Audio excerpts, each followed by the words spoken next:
But I heard someone ask, what do you bring to the relationship that a stripper doesn't? Huh? That's crazy. Well, Because entertainment is entertainment. Emotional damage.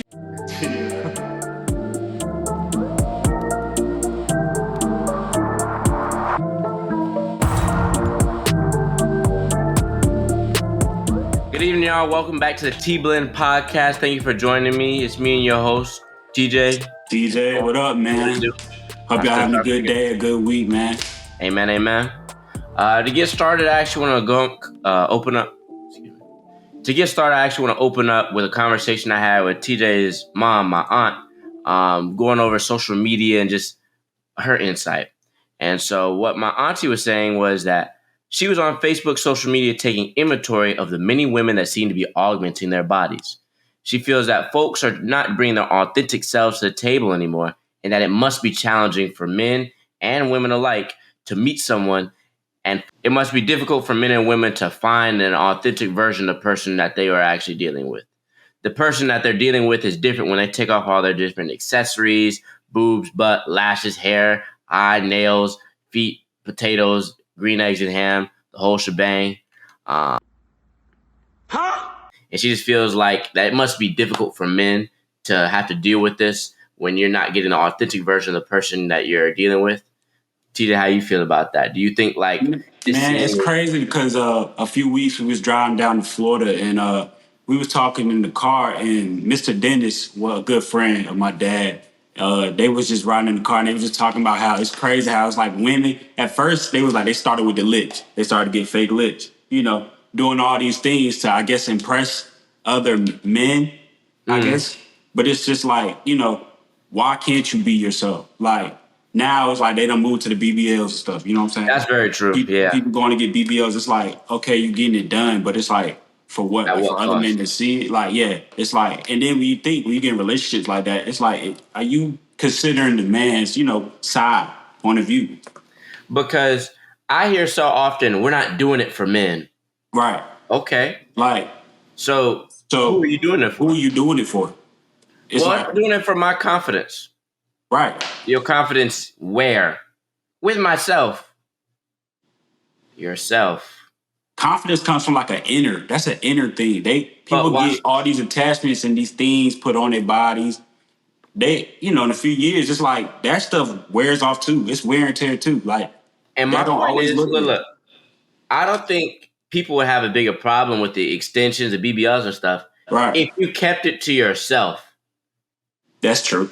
Like, I think the big thing is you're saying it's for you, but you're sharing it with the world. Right. You're explicitly posting content with that as a focus. Yeah. If you were just there, like, let's say, TJ, you, for instance, you're a very in-shape man. You go to the gym often. You constantly working out. Do I see you flexing your muscles on the screen every day on TikTok? Or are you doing your content that fulfills you otherwise? Yeah, that it fulfills me otherwise. Yeah. Exactly. So another way I want people to think about this is, what are you actually posting for? Yeah, like what is your intent behind it? Are you posting to get attention from the world, other men, or are you doing that for your confidence, for your liking, because you know what I'm saying? You're confident in yourself. I feel like there's a big miscommunication when it comes to men and women these days. And one of that falls in with women feeling like they have to be in control or be in the lead to be in a successful or a positive relationship. Like, so many women are like, I'm independent, I don't need you. When the whole point of a relationship is to depend on each other and to grow and to love and support one another. Right. So why are you fighting so hard to say you don't need the person who is there to help and let you grow with them? Exactly. Nah, for real. Like, if he's there, yeah, you let him be there, let him support, let him be a provider and stuff like that. Like, like, I feel like women want to be have the man's role too. Like that, it don't work like that, bro. I just watched a video and I feel like a lot of people are scared to be honest, but as long as you present it in the right way, I feel like you do good. Yeah. Part of it is, part of it is you need to know that as far as women and men in like a general heterosexual relationship, agreeable women are attractive. Yeah, right. Agreeable men are not. If you're an agreeable man, you're what? You're a pushover. You're easily manipulated. Because they know you're going to say yes to everything. You're going to let everything go. Exactly. How are you going to stand up for yourself? Right. A true man, men's true attractiveness comes in congruence. So you say something and you're capable of doing it. Right. All right, you're cocky about it, but that's because you have the skills to back it up. You're congruent. These two things lead to each other. You're good at something, so you should feel good about it. You feel good about it and talk good about it, so you are good at it. It makes sense. Well, on the other side, I think so many women, like, I've heard this word so many times. I'm an alpha, so I need a double alpha to come and rein me in. You need a what? Yeah, that's crazy. You don't want a boyfriend. You want a caretaker. You want a trainer. You want someone to deal with you. Why do you want to make your partner deal with you? Right. Don't you love and care for your partner? Like, where? Nah, that's, yeah. What are we doing? What are we doing? What are we doing? Like, it doesn't make any sense to me how you can so easily just put on your individualism, like your individualistic mindset, and say, I don't care. This is my way, my way. No. Right. What do you want? It don't go like that. What do you want? It don't make no. What do you want? Hey. I don't get it. Nah, for real though. For real. It also scares me the lack of insight so many women and men have into the dating market, or just the lack of. Nah, that's keep going. Because, like, think about this. I was talking with some friends the other day, and they were telling me, like, oh, like, what are some issues? I asked them, what do you think some issues that men and women, or men that face specifically? Right. And they kind of looked at me and they couldn't tell me anything. They're like, well, and I could see it in their minds. They wanted to acknowledge men's issues, but were so hurt by the specific men of their past that they couldn't fathom that there's actually good men who struggle with them. Because what I try to communicate to people so often is that it is not you versus men or you versus women. It's women and men against bad people. Bad people comes in all different shapes, sizes, ethnicities, races, ages, all the above. It's funny because I never thought about it like that, though. That's crazy. Because that's the fact. It's the truth, though. Like, now watch this. Let me show you how in history they did the same stuff and twisted things around. So when we talk about history, I want you to think back to like the beginning days of America. Right. Okay? When black people were still enslaved, the poor whites were still coming up. Who were the true winners in America? The white elites. The white male elite specifically, because they had voting power. They controlled all aspects of life. They controlled all aspects of life. Right. So when you're trying to when you're progressing through the late 18th century, late 18th century into the early 1800s onto the Civil War era, think about how the white elites put the black men against, or put the white men against black men. Because who do you have more in common with as a poor white man? The black people who are enslaved, have no access to money, and who are struggling bare to bone to make it by the same way as you? Or the white elites up in their castles and their big plantations, 200 plus slaves who never have to lay a hand on anybody unless they want to abuse someone and set an example? Who do you actually have more in common with? I mean, they the white. The poor white folks have more in common with the black people. But what's the thing? Everybody, whether they want to admit it or not, wants to be better than somebody else. And that, I don't think there's a problem with that.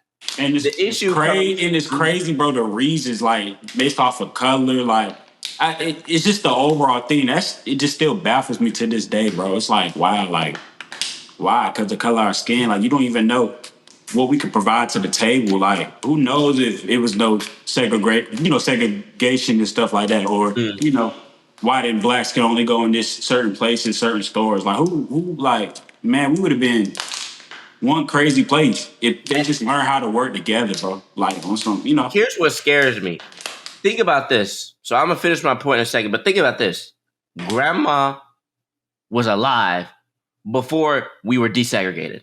Mm-hmm. Think about that. That's crazy. People That's a try and brush long, off slavery like it is. and it hasn't been that far removed. My mom be saying it all the time, bro. Like We're it we're hasn't gonna been. technically, if we're going to technicalities, slavery is bigger now than it was back in our day, or back in grandma's day, or back in the founding fathers with the United States. Yeah, It's bigger now than then, but it's a smaller percentage. There's more people on Earth. So the same thing is 10% of 1,000 is 100, but 1% of 100,000 is 1,000. Hey, I like this guy's mathematicals. yeah, crazy. So keep that in mind. But back to so I can finish my point. The poor white men have more in common with the black men, but they voted against themselves to keep the black men under them. Why? So that they don't have to. So that they at least. Oh well, I'm not up there like the white elites, but at least I'm not the Negroes down there that don't have any Yeah, rights. Because everyone wants to be better than somebody. that's true. That Everybody is wants to be true. better than somebody. And I don't think there's anything wrong with that. I think fundamentally that's where competitive nature comes from.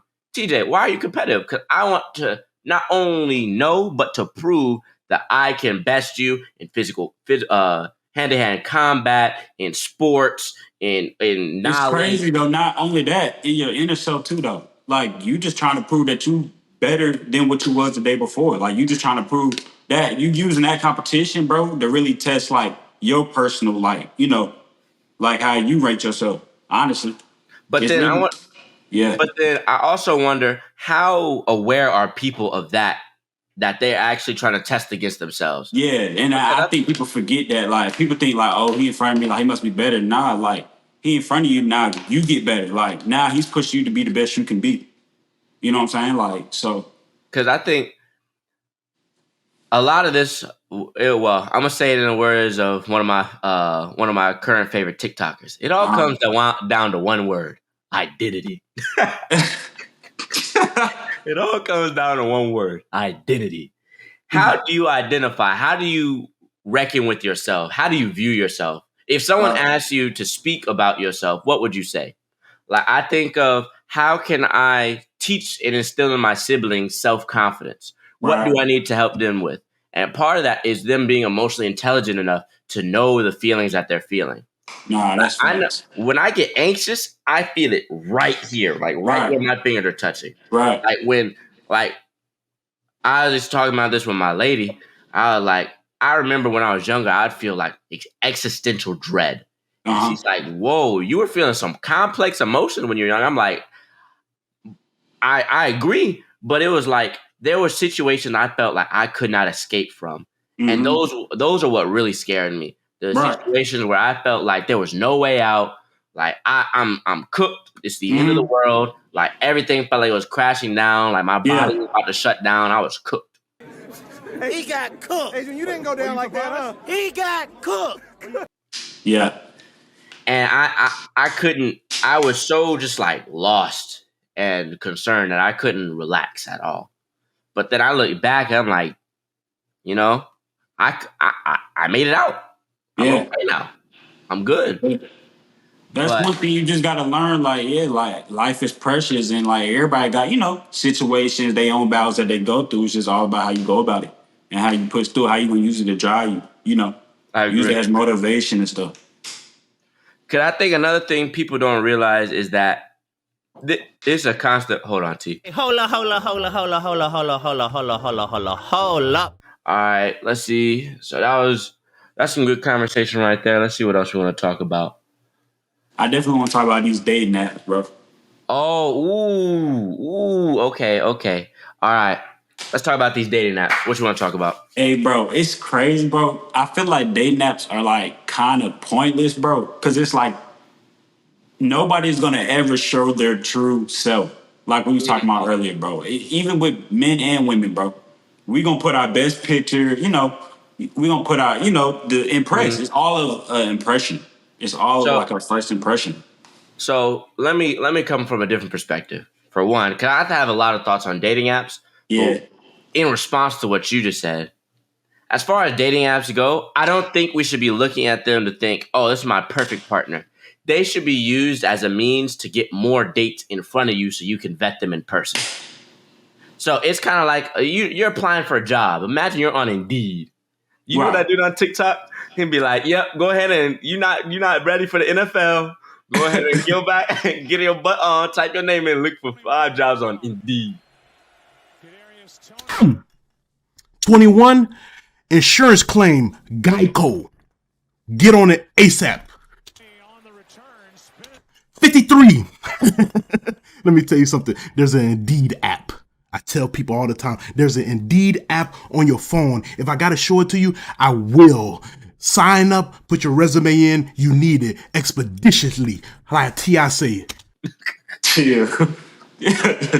So it's kind of like, you gotta show me, bro. Bro, hold on. I'm gonna take a pause because that dude is too funny.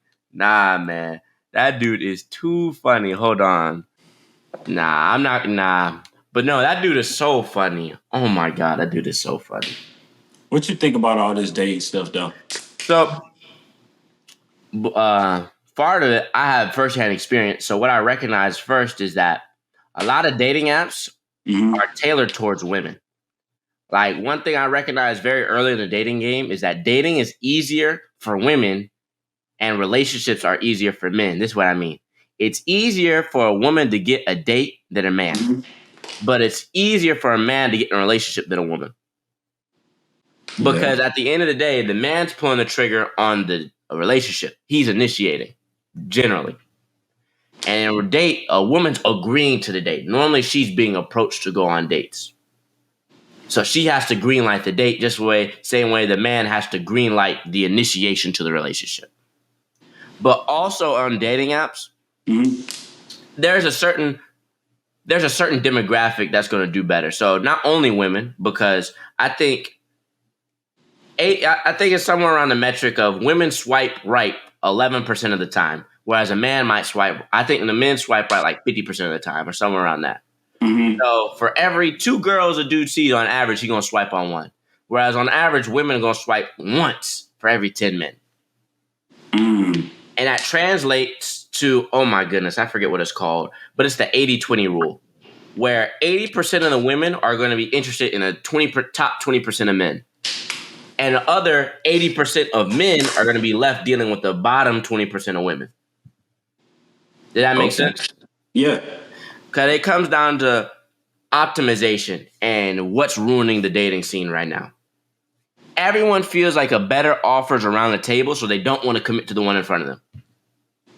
Everyone feels so assured that they can find the next They can find the next one right after. And it ends up being a cycle over and over again. So they're always looking outside of their relationship like, well, is this the absolute best I could do? Right. Not realizing that if they just stayed and built with their partner, that would be better than searching out there lusting for an idealistic. Yeah. And I think a lot of people betray their own desires in search of something that actually won't fulfill them. Yeah. And it's sad. Because everybody's trying to look for that perfect one, bro. It's never really going to be that perfect one. Everybody got their own flaws, their own, bad side. Like, you're never going to find that perfect ideal. And I still don't know what perfect is. Right. And there really is no such thing as perfect, bro. I don't think anything could be perfect in life, like anything. Because look, what I'll say is you can optimize your dating strategy.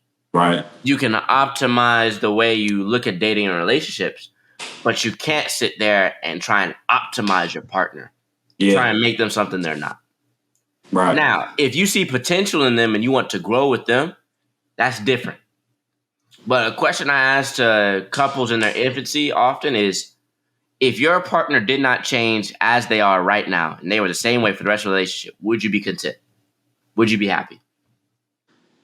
Now, my lady, I'm smooth. Right. I can't speak to the rest of them. And I think about that often is because there's a bunch of ways to ask that question. Right. EJ, for the next woman that you're interacting with or dealing with, I want you to ask yourself this question. If your daughter turned out the same way as her, would you be proud?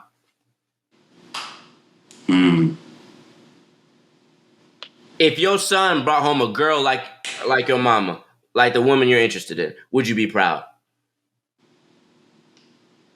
That's important. That's Nah, very that's important. important. That's very important. Because you got to think about, who you're dealing with.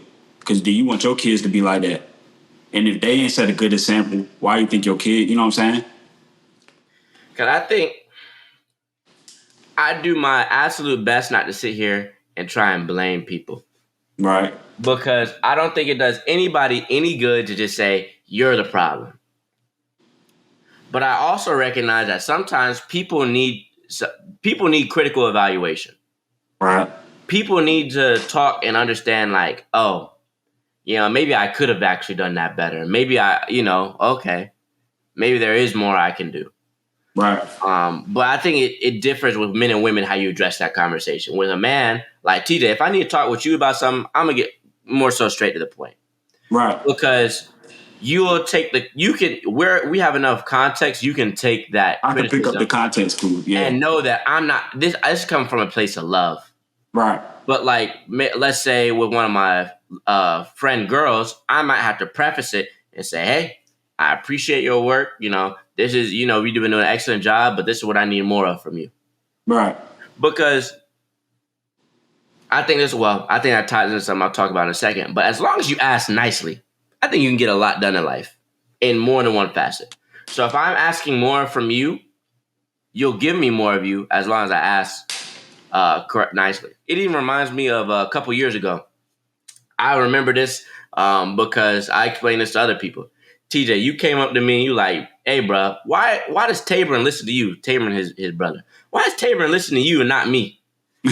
And he's like, you said, Torin, you'll ask him to do something and he'll do it. But when I tell him to do something, he won't do it. And in my mind, I'm like, TJ, you just explained it. It's because you were telling him to do something.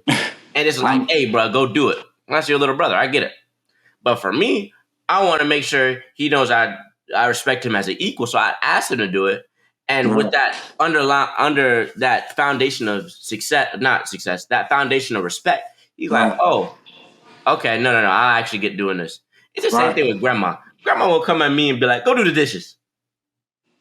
Why you gotta say it like that? Why I gotta be something, yeah. Hey, Torin, could you come Can do you this? please go do the dishes? Oh, duh. Yeah, I'll get up from, Right. like, oh my gosh. It's a word. I need to find it. But it's basically like, I have to prove to myself that I still have autonomy. So now I have to wait to go do the dishes. Right. Because if you ask me to do it, okay, you give me a chance to express my autonomy.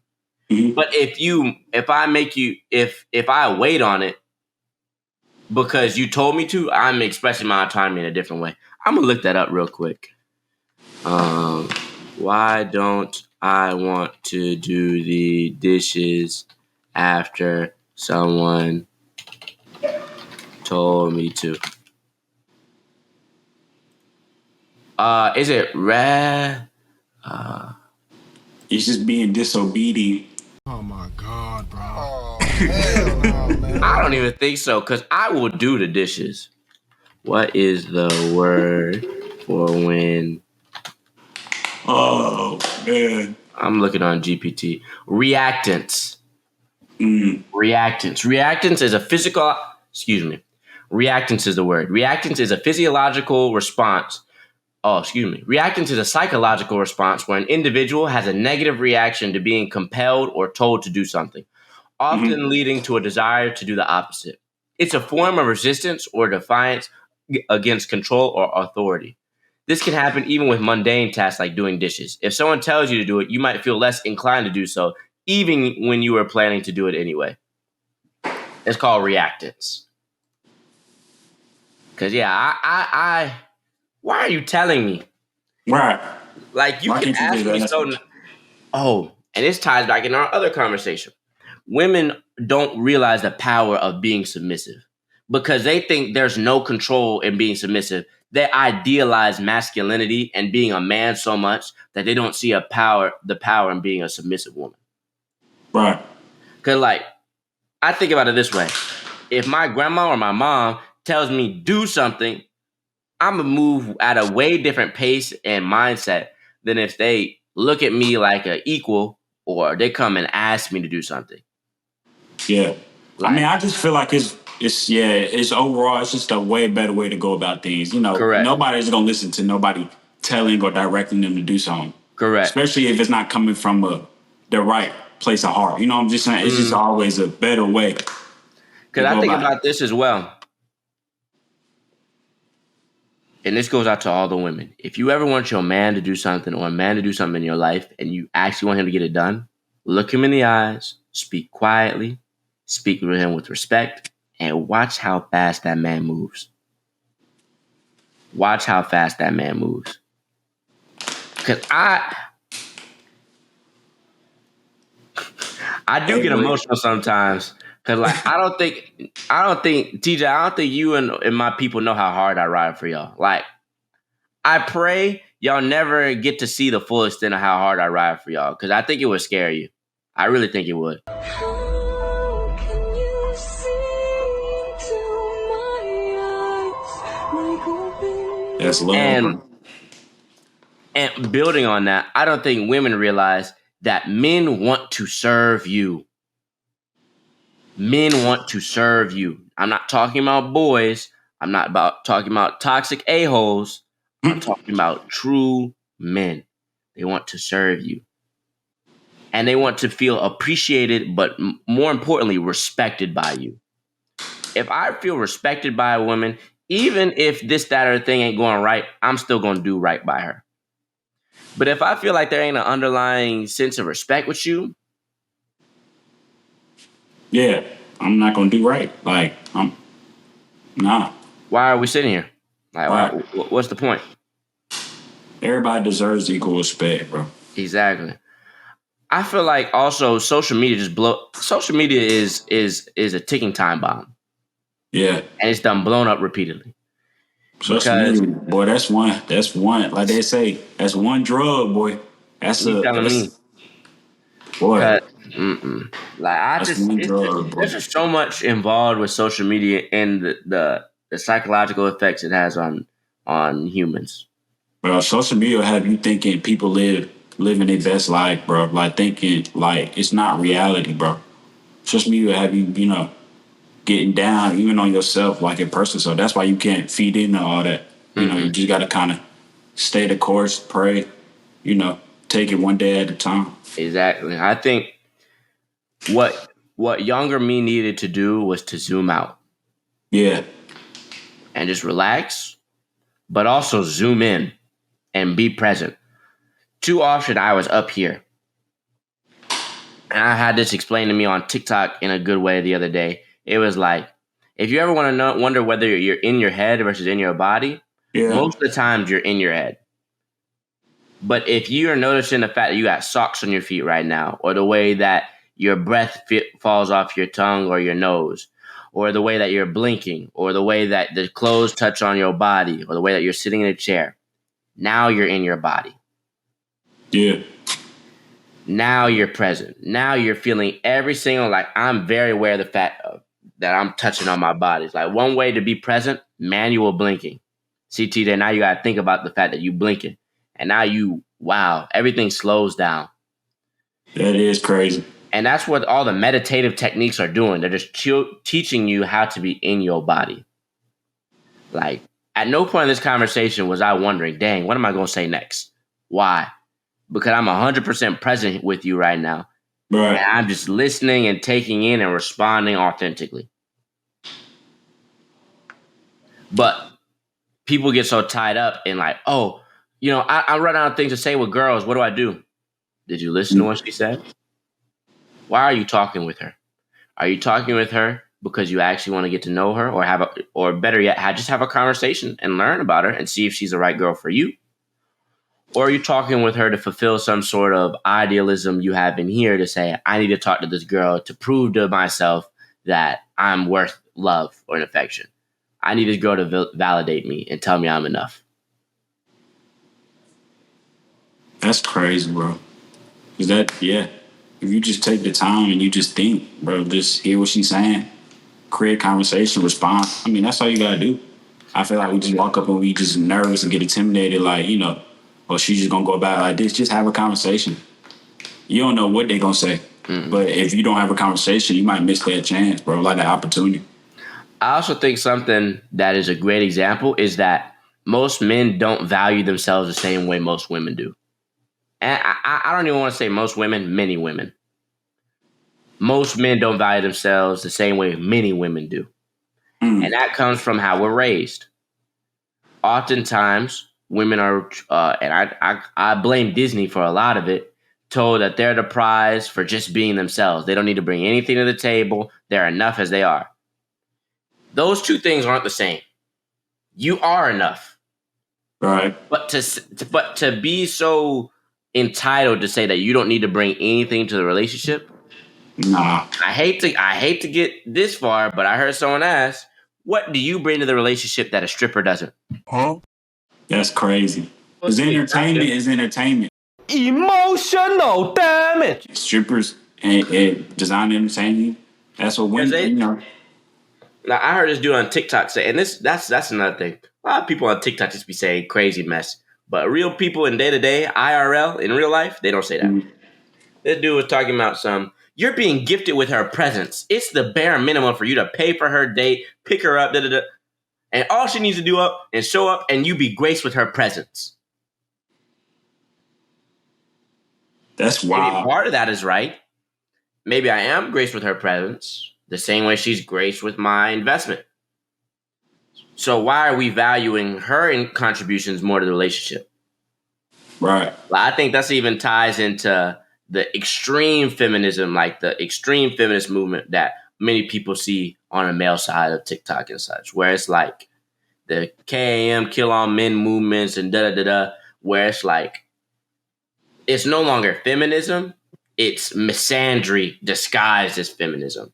So they just hate men and want to flip the way that they see things are and put women on top. Which is crazy. TJ, even that goes back to how much men want to please women. Why? Men want to serve women. What do women want? Women want someone that can take care and provide for them, right? Take care, provide. And so oftentimes that means I have to make more money than you, right? Yeah, have so money. The only way I can make more money than you is if I work harder, find higher paying jobs, or put myself in more risk. Because some women, especially like stay at home, they don't like when like their man gone or away. But it's like, how do you want me to provide? Have this money for you if you want me all up under you 24/7? And this is where I say many women don't know what they want. Because they'll beg and beg and beg and beg for you to stay home. Yeah. And then you stay home, your money start to fall off. You're not where you were, but you following her request. And then she loses attraction to you. What happened? I gave you what you asked for, not what you needed. I gave you what you wanted, not what you needed. What you needed, yeah. So I need to reevaluate and recognize, and this is why I tell all the men that come to me asking for advice. Your purpose is number one. Always. Yeah. Your purpose is number one in your romantic relationships. After that, you decide where your woman is. She could be number two, or she could be number three, or tied for number two with your family. But you have to recognize that she cannot be your main focus. I look at it like this, and I'm coming up with this analogy as I go. When we think of dogs, what do we think? Loyal, often to a fault. They'll hunt for you, they'll ride for you, ride by your side. Man's best friend, as they say. And actually, that's something interesting too. I'll get back to that. Remind me to say about dogs and man's best friend. Man's best friend. They'll hunt, they'll lead, but they're also your best companion. They'll stay by you. But what do our women often compare to? Cats, felines. You know, they don't necessarily want to be caught while they're hunting or while they're in a vulnerable position. They're more intentional, more sneaky in, and they're just a little more to themselves. They got better boundaries. So if that's the analogy people use, why would you then tell the dog to chase the cat. That don't work. It don't. That don't work. How do you attract cats? By ignoring them. Yeah, that's right. But another way to look at ignoring them, you on your purpose. You moving forward through the world, focused on where you're going. And you attract the people that are supposed to be in your life moving through it. Because I realized like a long time ago that the world is really what you make it. And I don't think people will understand that statement till they live it. TJ, one thing like people would say is like, act like you're somebody else and watch what happens. Like when I would go out and let's say this is when I was single and I want to talk to a girl, I might be like, all right, I go in a mindset. I start rubbing my hands, start smiling like I'm Duke Dennis or something. Right. Why? Because it puts you in that mindset of this is possible. You're no longer limited by your mindset to say, oh, wow, none of these girls are going to like me. You didn't even give them a chance to like or dislike. Like or dislike. Like you put yourself out of the relationship. So how can you then say, oh, they don't like me? You don't know that. At least find out. Right. At least find out. Oh, that was something that was interesting. TJ, there's so many. Maybe I need to find a way to incorporate these TikTok videos into our conversation and stuff, but I don't know how the copyright and stuff works for that, so I'm careful about it. There was this TikTok talking about how like white people looked at black people, and that basically in a transition when slaves started to be emancipated and everything was moving towards a better direction for African Americans, white people felt a lack of control in the home. They didn't have someone to have full autonomy over. So who do they get more of? Pets. And then they were talking about, this video was talking about, the pets evolved because you have complete control over them. Yeah, you got control over them. And then not only that, think, why do we call pets by human names? And why is that predominantly by white people? That's weird. Never thought about that. Wow, because they can be controlled. Because a lot of the history came from the fact that white people still wanted someone to control them, or someone to control. I was like, dang. I'm careful. I don't like to break down too many issues to be in black and white, because I think that puts us at arms and polarizes us. But it was interesting the way they framed it. That is interesting. Or like, here's the question. TJ, what do you think the master bedroom comes from? The master bedroom?